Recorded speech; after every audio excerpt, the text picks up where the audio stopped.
बळीराजा याला निवडणुकीपुरता राजा घोषित केला जातो आणि निवडणुकीनंतर ज्याचा पहिला बळी जातो तो बळीराजा।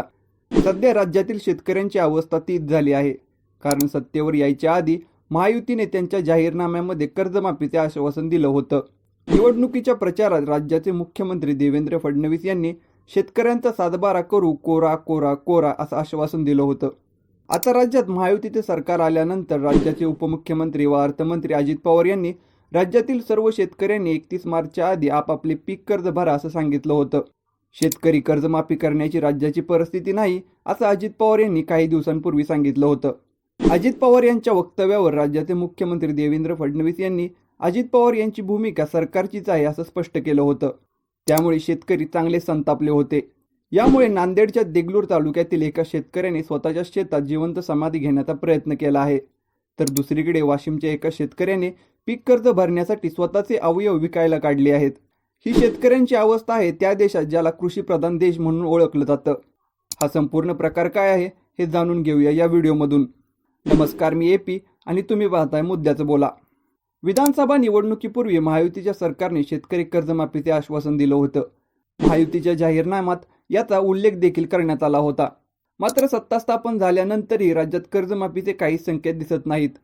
तर यावर अजित पवार यांनी शेतकरी कर्जमाफी करण्याची राज्याची परिस्थिती नाही, त्यामुळे 31 मार्चपर्यंत आपली पीक कर्जाची रक्कम बँकेत जमा करा असं शेतकऱ्यांना सांगितलं होतं। उपमुख्यमंत्री देवेंद्र फडणवीस यांनी देखील अजित पवार यांची भूमिका ही सरकारची भूमिका आहे असं सांगितलं होतं। यामुळे शेतकरी वर्ग हा चांगला संतापलेला दिसत आहे।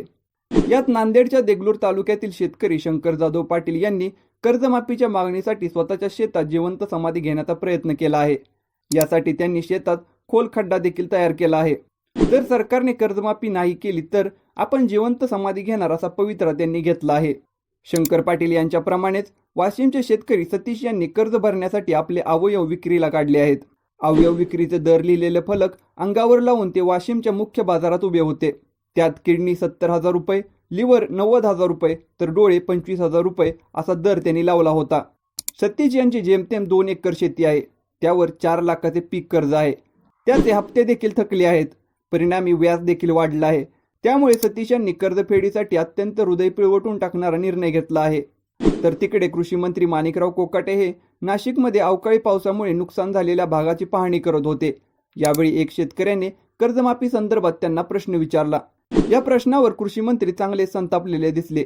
ते म्हणाले, 5 ते 10 वर्ष कर्जमाफीची वाट पाहता, तोपर्यंत कर्ज भरत नाही।